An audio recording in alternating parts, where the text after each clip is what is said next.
안녕하세요. 토요미스테리 디바제시카입니다.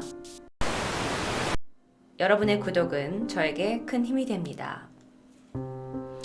일본 내에서 전쟁의 피해도 없었고 지진도 자주 없었기에 상당히 안전하고 평화로운 그런 살기 좋은 도시로 알려진 곳이 있습니다. 여긴 이시카와현의 가나자와시인데요. 그런데 이곳 2010년에 한 사건이 발생합니다. 사건 당일은 3월 29일 근처 공사장에서 일하고 있던 한 인부가 도로 근처에 있는 숲에서 이상한 물건을 발견합니다. 바로 이것이었는데요. 여행용 트렁크였어요. 겉으로 봐서 멀쩡해 보이는 이런 큰 트렁크가 갑자기 이렇게 숲에 이렇게 내동댕이 쳐져가지고 버려져 있는 게 굉장히 이상하다고 생각한 인부가 가까이 가보기로 합니다. 하지만 그가 이 근처에 도달하게 되자 갑자기 막 뒤돌아서 구역질을 합니다. 왜냐면요, 이 주변에서 아주 역하고 뭔가 썩고 있는 듯한 강렬한 냄새를 맡았기 때문이었죠. 가방 안에는 어쩌면 절대 잊지 말아야 할 게 있을 수도 있는 생각이 들었고 그는 바로 경찰에 신고하게 되죠. 이 트렁크는 자물쇠로 채워져 있었습니다. 실제 현장인데요. 경찰들이 도착을 해서 그 트렁크를 열었고 그곳에는 끔찍한 광경이 눈앞에 펼쳐져 있었습니다. 안에는 형체를 알 수 없는 거의 너무 심하게 부패돼서 알 수 없는 그런 여성의 시신이 들어있었어요. 여러분 생각해보세요. 여긴 트렁크 가방입니다. 여기 시신이 들어있었어요. 더 끔찍했던 건 시신을 이 안에 억지로 구겨 넣기 위해서 관절이 모두 꺾여 있는 상태였고요. 이 시신의 신원 파악을 어렵게 하기 위해서였는지 머리 부분이 없었습니다. 이런 잔인한 범행이 밝혀지면서 일본 전체가 경악했고요. 언론에서도 큰 이슈가 되었습니다.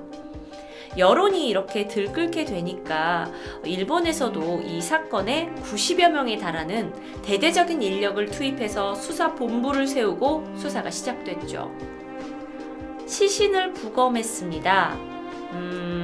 그녀는 사후 2주에서 2개월 정도 지난 상태로 밝혀졌는데 너무도 부패를 많이 한 탓에 혈액형을 알아낼 수가 없었고 지문조차 채취할 수가 없었어요. 그런데 이때 다행히 사건 현장 근처에서 한 장의 외국인 등록증이 발견됩니다. 그것을 통해서 죽은 여성이 누구인지 신원을 유추할 수 있었죠. 이 주인은 한국, 제주도 출신의 30대 여성 A씨였습니다. A씨는요, 2006년 일본인과 결혼을 해서 일본에 들어왔고요.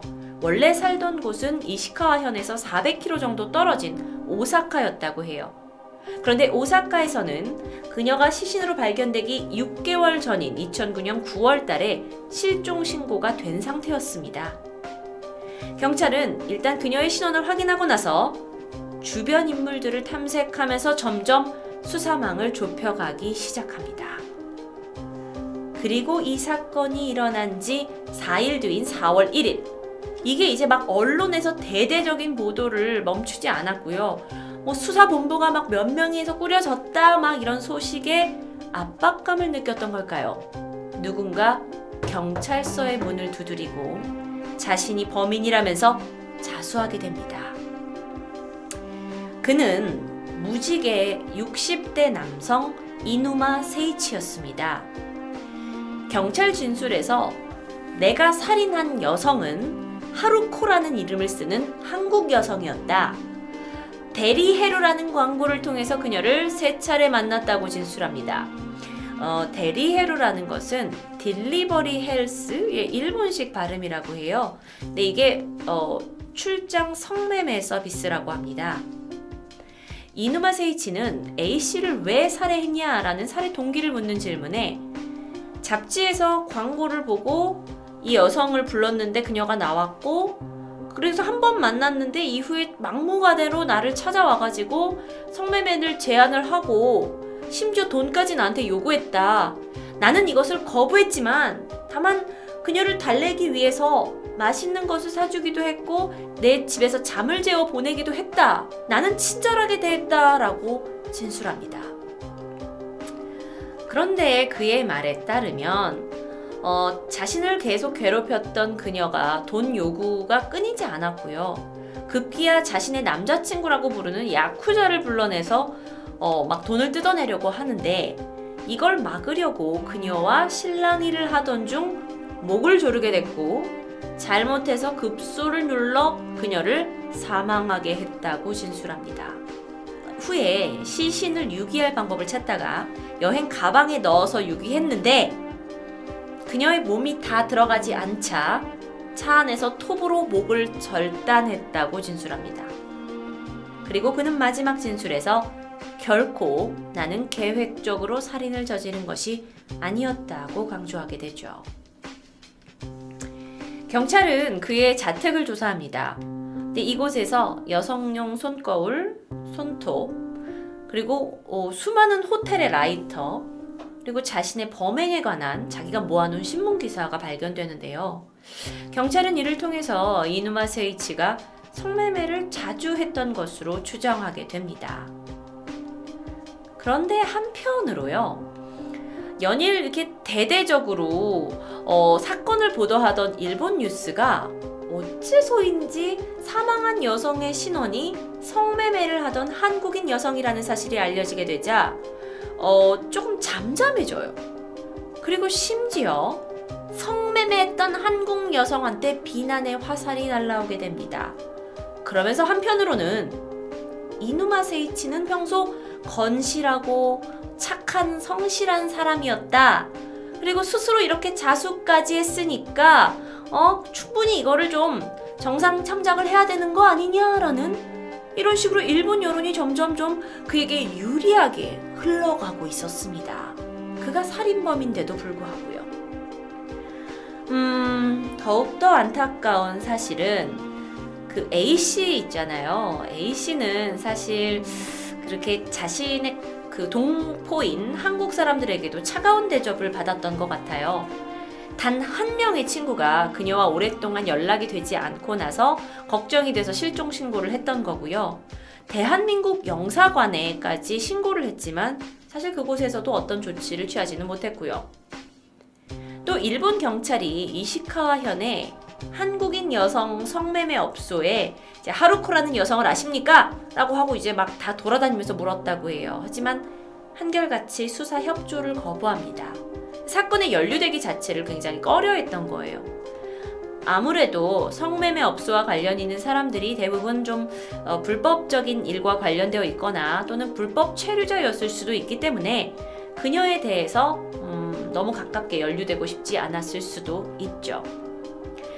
결국 누구도 알아주지 못한 이런 안타까운 죽음을 맞이한 그녀는 일본에서도 한국에서도 관심받지 못합니다. 그녀의 삶은 일본 내에서는 한국인, 그냥 위장 결혼한 한국인 또는 불법 체류자에 불과했던 거죠. 자, 그러면 다시 범인 이야기를 해보겠습니다. 이누마 세이치는 경찰이 사체를 발견하기 전 이 범행에 사용했던 차를 팔아버렸어요. 근데 그가 이 시신이 여행용 가방에 다 담기지 않아서 차에서 목을 톱으로 잘랐다고 하는데 사실 거기에서 그런 흔적들이 발견되면은 증거를 찾은 건데 차가 없어요. 그래가지고 증거가 없어졌죠. 자수를 한 이후에는 한국인 여성 A씨가 자신에게 무리한 요구를 했다고 강력하게 주장했고 언론 앞에서는 다리를 저는 모습을 보이면서 약간 동정표를 받기도 했고요. 일본 여론은 그에게 유리하게 흘러갔습니다. 그가 자수를 하긴 했지만 경찰에서도 A씨를 사망한 증거를 찾아야 이 범행을 입증할 수가 있었는데 그러려면 목 부분을 찾아야 했어요. A씨. 근데 이걸 못 찾는 겁니다. 어디에도 이 그녀의 A씨의 목을 찾을 수가 없었어요. 그래서 경찰이 수사에도 불구하고 이누마 세이치의 범행에 관한 결정적인 증거는 발견되지 않습니다. 결국 2011년 6월 27일 재판이 열렸습니다. 국민참여재판인 재판원 제도에 따라서 일본에서 진행이 되었고요.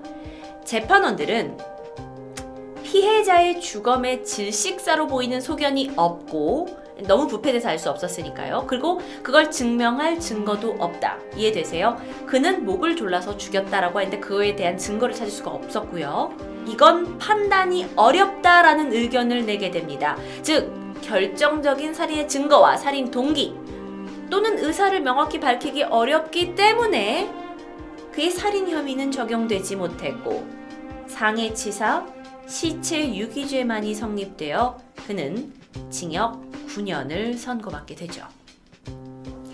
물론 A씨의 유가족들이 분노하면서 항소했고요. 한국 외교통상부도 일본 검찰에 재수사를 요청하기도 했지만 모든 것은 제자리였다고 합니다. 안타까운 죽음을 맞이한 A씨의 유가족에 따르면 그녀는 집안에 감당하기 힘든 빚을 갚기 위해서 일본으로 떠났다고 해요. 모두에게 인정받을 수 없는 힘든 삶을 살았던 그녀지만 한편으로는 자신과 더 나은 가족의 삶을 위해서 애쓰던 우리의 모습과 공통적인 부분도 있지 않을까라는 생각이 듭니다. 그도 누군가의 소중한 딸이었을 테니까요. 안타까운 한국인 토막살인 사건 토요미스테리 디바제시카였습니다.